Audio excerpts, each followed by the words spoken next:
This is Jets at Noon with Cameron Poitras and Jim Toth on 680 CJOB. Hello. Hi, Jim. How are you? Hi, Cam. I'm good. It's just kind of a slow day. Not much going on. Yeah, what's happening? What are you going to do tonight?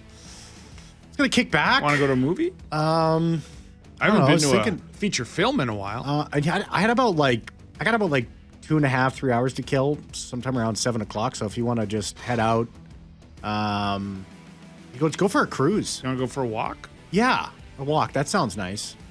That sounds real nice, actually. Can we take the radio? Because I think the biggest game of in our the history of the world is happening tonight, or one at least for Winnipeg Jets fans, to the likes of which we have never seen before. Whoa. It's not that big, Jim.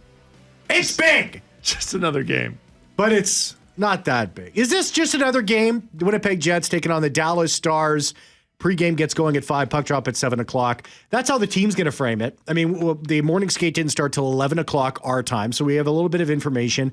We'll get into that in just a second about the lineup. We know that Neil Pionk and Nikolai Ehlers were game time decisions. Stay tuned. We'll talk about that in just a moment. But they're going to frame it as just another game.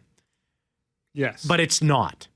It's not just another game. Yeah, and look, it is and it isn't, right? Nothing's won or lost tonight. That's the thing. And so I get how they're going to approach it, and I think that's fair. I think a mistake I've made throughout my career sometimes, among many, by the way, is just like I look at it from the professional aspect or the way players look and the teams look at it.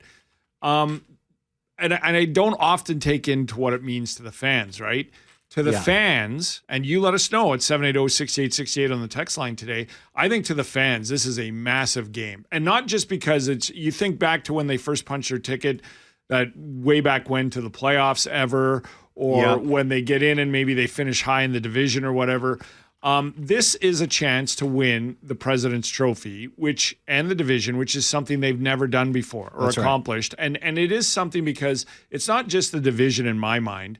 It's an accomplishment that I don't read a lot into once the playoffs start, but for the regular season, if 32 teams in 82 games and you end up being the number one team, I think that's something to be celebrated at the end of the regular season. I think that's an accomplishment. I always think about the Premier League because that would be it. That's the title. Well, yeah. Because there's no playoffs in the Premier League. It's all a table, right? Yeah. You try to climb up the table. And I think it means, I don't believe in the President's Trophy curse. I think that speaks to the parity of the league. But I think when you go through the rigors of 82 games in 6 months and training camp and the health of players and everything else, if you're in a 32 league team and you finish first overall, you've accomplished something. That's something whether you do well in the playoffs or not. It's not going to change anything if you don't do well in the playoffs. Yeah. But it's something years later you go, that year we did something. It's certainly a banner. Like you raise a banner on that. There's no doubt about it. If the Jets win the division, I think you raise a banner. Well, they did in Nashville. Well, how do you feel about that? Like if the Jets can win tonight, they only need one more point. How do you feel about raising a banner? Yeah, I don't. The Jets have never done it before.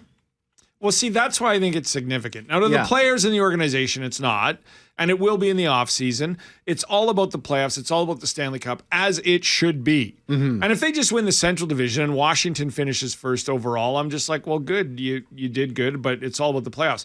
But when you finish first in the National Hockey League, or the NFL or whatever, I just think that that's something that, whether you take credence in it now or 20 years from now, that's something special you've accomplished. No doubt about that.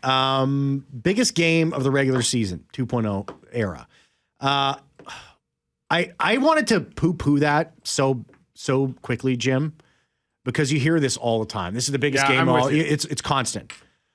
I went and did a little bit of a look into it. 2014-15, the Jets had to go on a run to get a spot in the playoffs. They ended up sealing their playoff. They picked up a point in a shootout loss to Colorado. And it was also, I remember watching that game, Calgary put a puck into an empty net. They beat the Kings, and the Jets sealed that. But they had to go on a bit of a run to eventually make the playoffs there. So there were some big games down the stretch in 14-15, which is 10 years ago now. And then 22-23, they had to have a huge win over Nashville to get in the playoffs, ended 2 points up on the Preds for the final wild card spot. So I don't know.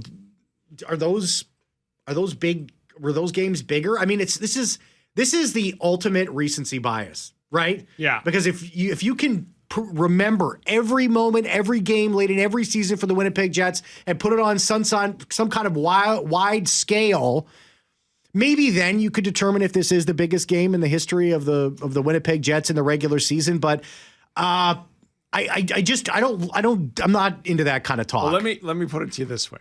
Say they win tonight in regulation. They're now 1 point away from clinching first. Yeah.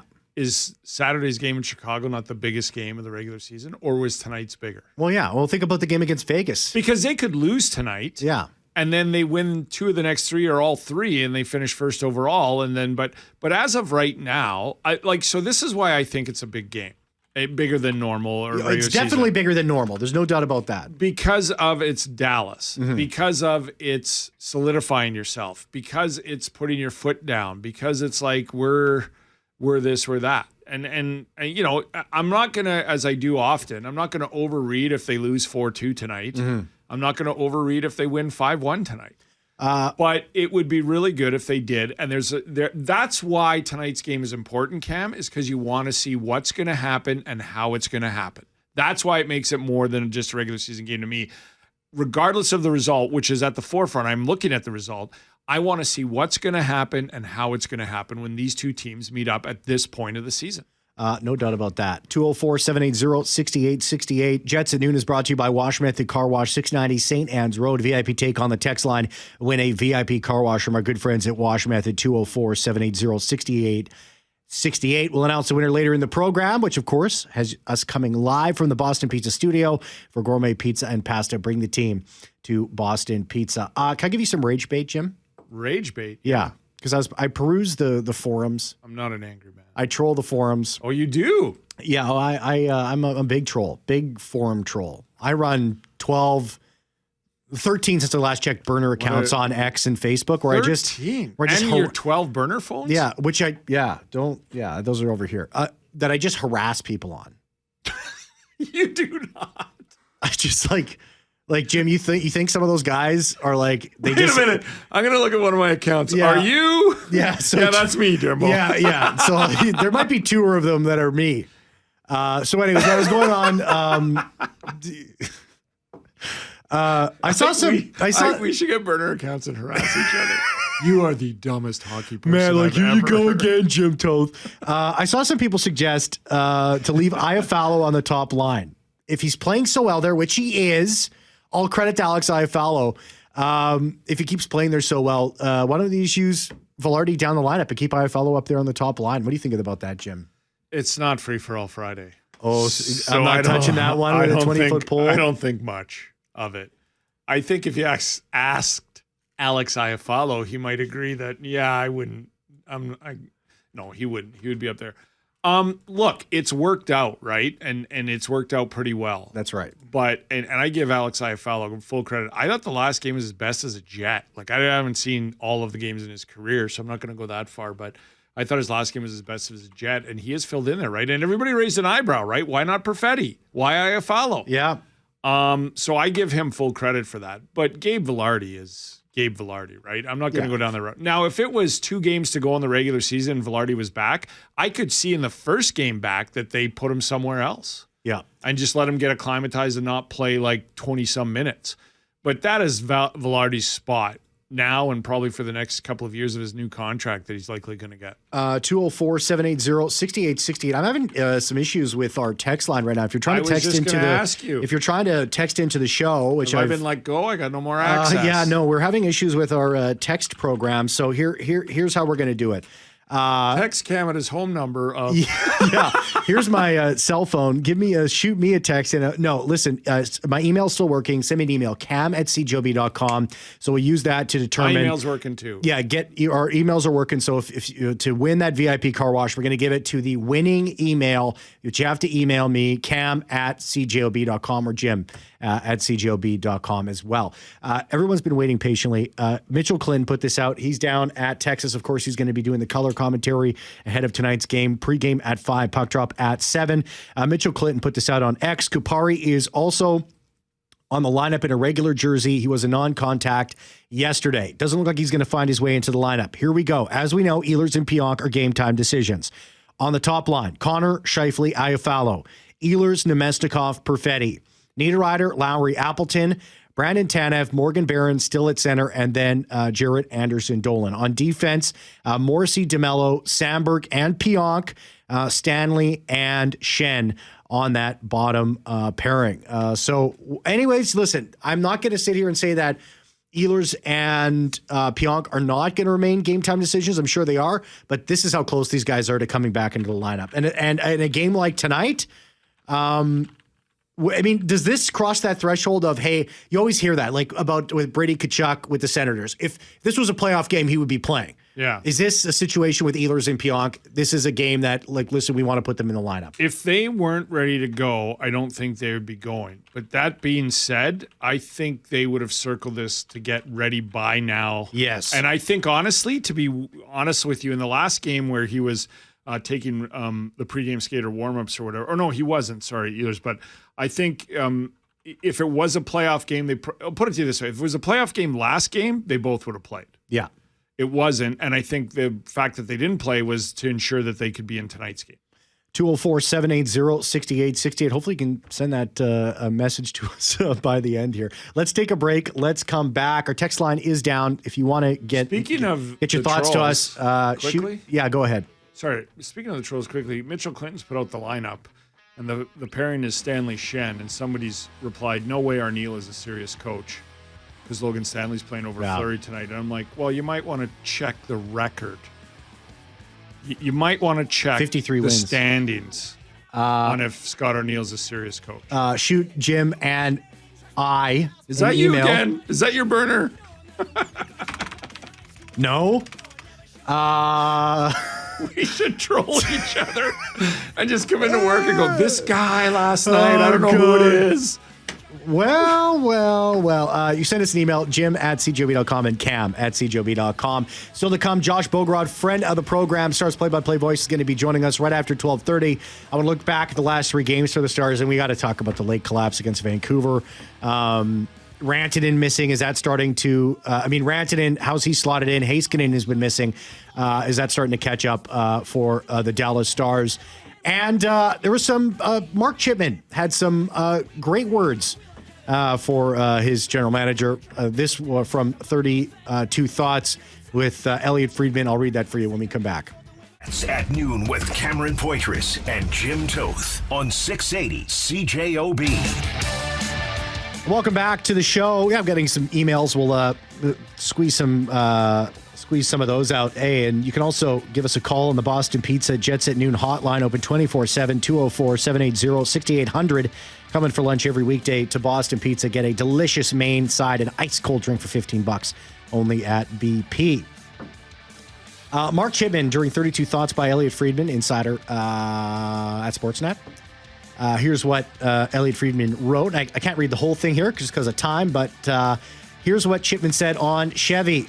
We've never even come to the last year of one of his contracts, and we won't. This is Kevin's job. When you're fortunate enough to work alongside someone who cares as much as Kevin does, who knows as much as Kevin does, you hang on to those people. In any other business, you don't just move on from people because things didn't go the way it expected to occur in a certain year or two.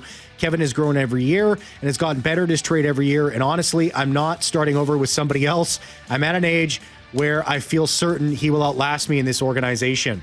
Kevin Cheveldayoff has a job for life as the general manager of this team, and he has earned it. And he has earned it. But that is quite a statement from Chipman. So you hear that, and you just start tanking it, don't you? You show up late every day. Yeah, maybe I'll skip that meeting and go golf. No, I mean, I'm not surprised. I am surprised. And anytime an owner gives a GM a job for life like that, or I mean, what he's referencing there. But I'm not surprised, Cam. I'm working on getting Kevin Cheveldayoff on Off the Clock this summer. Yeah. And when I was asking about this with the organization a couple months ago, he's GM'd his 1,000th game, and he's in the top 10 in the history of the National Hockey League in several categories for wins and percentages and everything. I think most Jets fans would understand that, but I think there's a group that he's one of the best GMs of all time. Honestly, in terms of that's what categories. The numbers show after 1,000 games. We got to go. Josh Bogorad with us right after this. Jets at Noon brought to you by Wash Method Car Wash, 690 St. Anne's Road. Usually it's the VIP take on the text line is going to win a VIP car wash from our good friends at Wash Method, but we're having some issues. Apparently the rest of the whole place, the text line's working except for here in the Boston Pizza studio. So send me an email, cam@cjob, send Jim an email, jim@cjob.com. And the winning email today is going to be winning that VIP car wash from our good friends at Wash Method. And of course, we're coming at you live from the Boston Pizza studio for gourmet pizza and pasta. Bring the team to Boston Pizza. Pre-game gets going at 5, puck drop at 7. What is the number one thing the Winnipeg Jets have to do today, Jim? What is your number one key to the game against the Stars? They have to protect the puck. Mm-hmm. They have to control the neutral zone. And what I saw in LA over a week ago now, where they just kept turning the puck over in the neutral zone every time. Not every time they did, but when they did, that's where the goals came from. So just, get to the net, which we know that this team needs to create traffic, especially on Jake Ottinger, and don't turn over the puck. Joined now on the program by Josh Bogorad. He's the Stars play-by-play voice. Hey, Josh, how are you? Josh, you there? Hey, got you guys. Hey, Josh, welcome back. What's going on? Thanks for popping back on. Yeah, great to be here with you. Sorry about the dramatic entry there. Well, I just thought you were just, setting the tone. You know what I mean? You're just gonna. It's a little gamesmanship. It's late in the season. That's exactly what's happening. Like an unstable stable boy walking into a soap opera. Here's Josh. There we go. I want to talk. So the Dallas Stars, they had that fantastic run. They've hit a bit of a skid, obviously. I mean, aside from the late collapse against Vancouver, winless in their last 3. How has the team played over these 3 games? You know what? It's interesting because it's probably a different answer for the first 2 and then the one against Vancouver. They were on a 7-game winning streak prior to this 3-game winless run, and it's the first time at any point this season, we're just about 80 games in, that they've lost 3 in a row. They were the only team in the league that had yet to do that. So it gives you an idea of just how consistent the Dallas has been getting results. And even in 2 of the losses, they still managed to pick up points. That said, during the winning streak, they were actually winning a bunch of games where maybe goaltending was leading the way, and they weren't controlling play the way they have been for much of the season. So it was one of those nights that you look at a box score at the end of the night and, Stars fans are probably happy with the result. But if you watched for 2.5 hours the game, maybe not so happy with the game itself. And then you come in and those 2 overtime losses or 1 regulation loss that got away against Pittsburgh and then an overtime loss at Minnesota, those kind of felt very similar to that 7-game winning streak where they didn't look like they were the dominant team during the course of action, and then the result maybe more followed the traditional suit that you would expect. Then the Vancouver game, the biggest irony is that it was one of their better games that they had played in the last month, and they really were just in the driver's seat, in control, limiting Vancouver's attack. The power play obviously led to all of their offense through the first 2 periods, but it was enough. They were getting chances 5-on-5. It was a really strong game. It was exactly the kind of game they wanted returning off the weekend. And then, as everybody knows, it was on the wrong side of a history-making finish for Dallas, and to give up those 3 goals in the final minute was such a stunner and a gut punch. But Pete DeBoer kind of took it in stride, and obviously unhappy with the result, especially with where they are in the standings against the Jets, and yet kind of happier with the game than the other losses. So a little bit different than what you would expect if you're just grading wins and losses really for the last 12 games now. I mean, you don't have to get up for a game like tonight, whether you're the Stars or the Jets, Josh. And Pete DeBoer and there's enough veterans on that Dallas team to sort of leave that game behind. But is it possible that is hanging around this team going into tonight? And I mean it maybe even in a positive way for motivation. It's definitely possible. I'm really curious to see because yesterday at practice they were loose. I mean, in the locker room afterwards, on the ice, they didn't look like a team that just had one ripped away the way that one got ripped. In for fans who aren't aware, it's literally the first time in the history of the National Hockey League that a team has had a 3-goal lead with under a minute to play and didn't win the game. I mean, it's truly unheard of. And so you were wondering, is there going to be a hangover effect, especially with this game against the Jets coming? And I guess we'll find out in a few hours. But from the way they looked and sounded and acted yesterday at practice, then carrying over to this morning, Pete even walked into his media availability yesterday, and before anyone even had a chance to ask him, he said, well, you're looking at a history-making coach, I guess, and just kind of like cut right through any possible tension. And I think that comes from what you're talking about, the skins on the wall of a guy who's been an elite coach for close to 2 decades, and all of the older players who have been on back-to-back conference finals runs. I think that if any team can kind of park it and move along, it's this club, because the truth is they're not Calgary, they're not Vancouver fighting for their playoff lives, and that's such a crippling loss. It certainly is a tough loss, but the fact that they were happier with their overall game, still pocketed a point, are definitely a playoff team. It's just a question of whether they're going to be first or second. I think it allows them to take it in stride as well as you can. And I guess, again, we'll find out in a few hours if they're able to do that. Yeah, it's almost fortunate if you're the Dallas Stars that the next game is against the Jets. This game that they've had circled on the calendar for weeks now. As a game, and Pete DeBoer said after the loss to the Canucks, saying, like, we wanted to make sure that this was a meaningful game where we could chase down the Jets. And it's like, okay, we can get over, obviously, that devastating loss, but, we're still in this. We still have this opportunity, and, hey, the Jets are in town. Yeah, I think so, too, right? Sometimes the schedule just works out that way because, again, this is a battle for supremacy in the West. And if the Stars win, they wanted to be in a position where this game would decide it. They obviously haven't put themselves in that position, but they can certainly get close and give the Jets something to worry about over the final 3 games. And conversely, Winnipeg knows they can leave Dallas tonight all but free and clear to the top spot in the conference. So there's a lot on the line, and yet at the same time, it's not a first-round playoff preview because these two teams can't face each other, and it's not two teams who are fighting for their playoff situation. They're fighting at the other end of the standing. So it's one of those, has all the components of a playoff game with the exception of your season's on the line, which is such a hallmark of the playoffs. So I think this in a lot of ways, with the talent level, with the fact that, the Stars very well remember just kind of having it handed to them a month ago up north in Winnipeg. You deal with that. You deal with the hangover effect of what happened 2 nights ago in that game on home ice.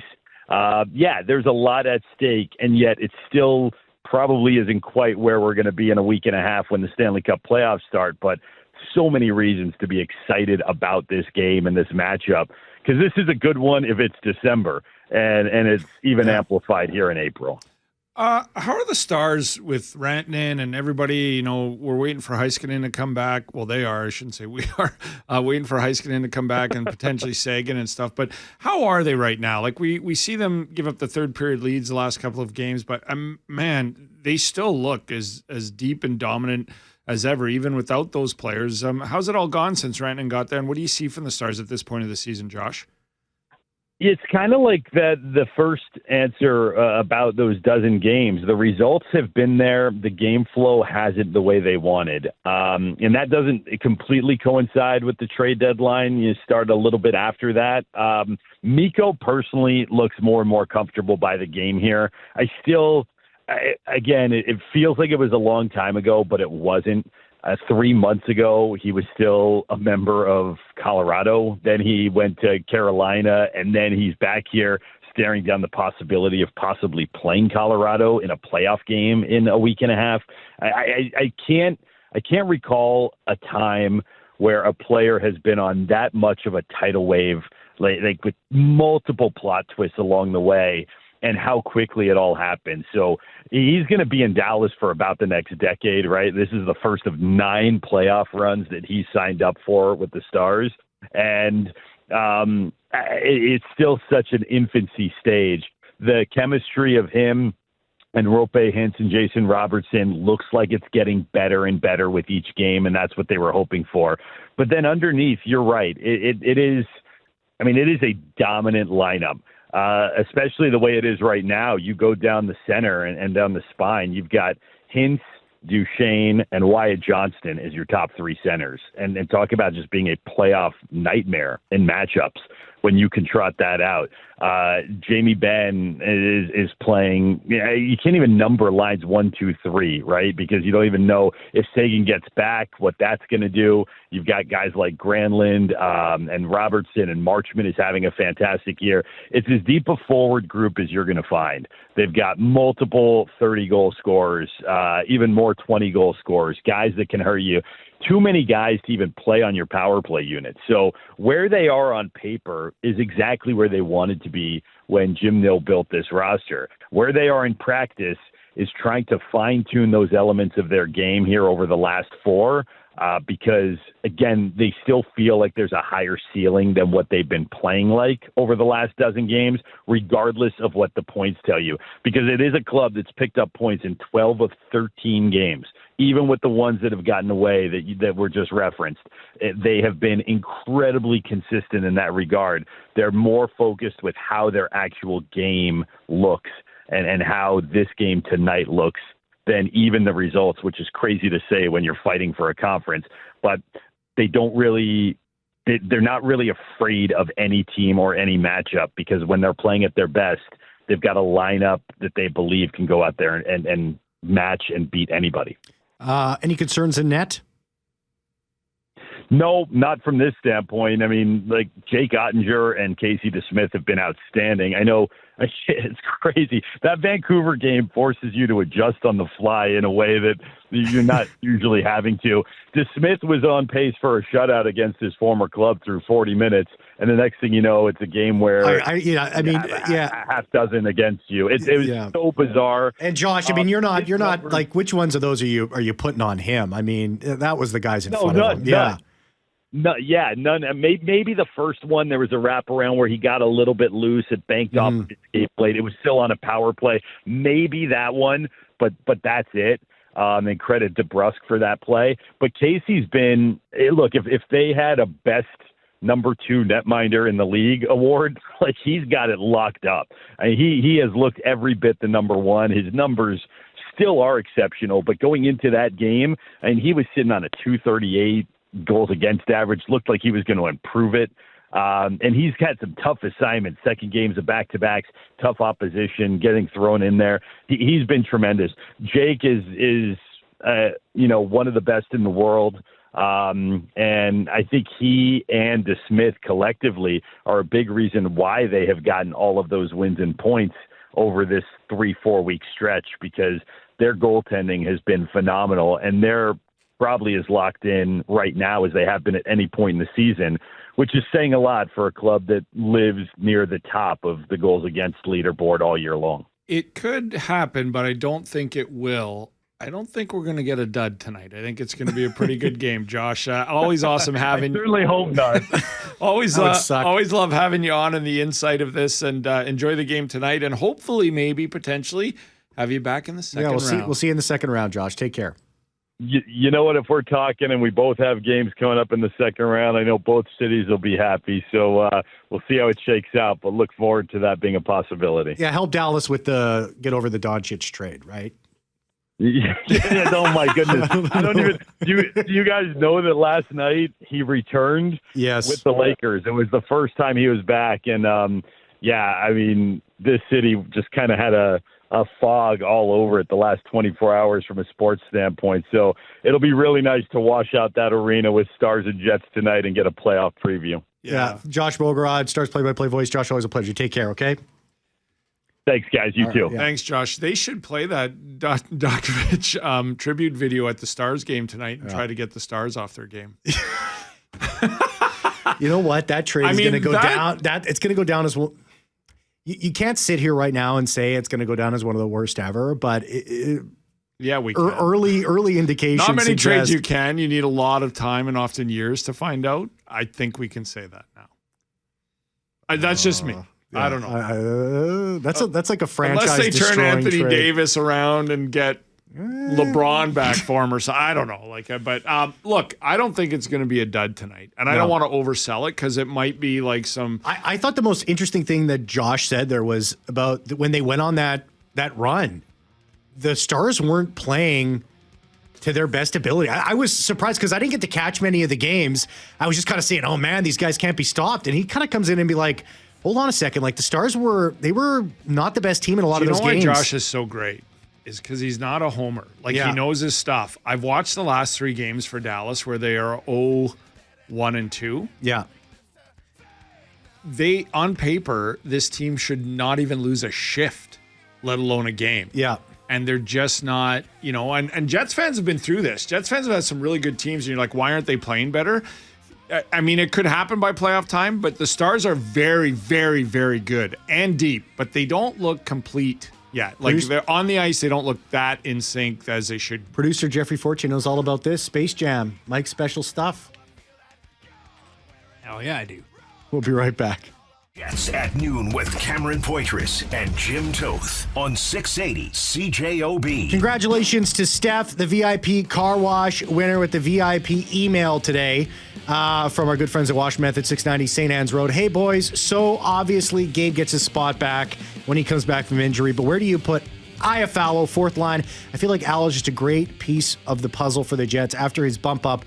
Another great move by Chevy, a great move. Yes, Iafallo has a hope a guy has a contract with the Jets at the end of this because he's the Swiss Army knife, right? I think he goes back to the fourth line and just improves that line. Yeah, anytime you can have a third or a higher line. Then you have Tanev, Barron, Iafallo. Like those guys can go out and grind out. They can provide offense too. So that's where I put them.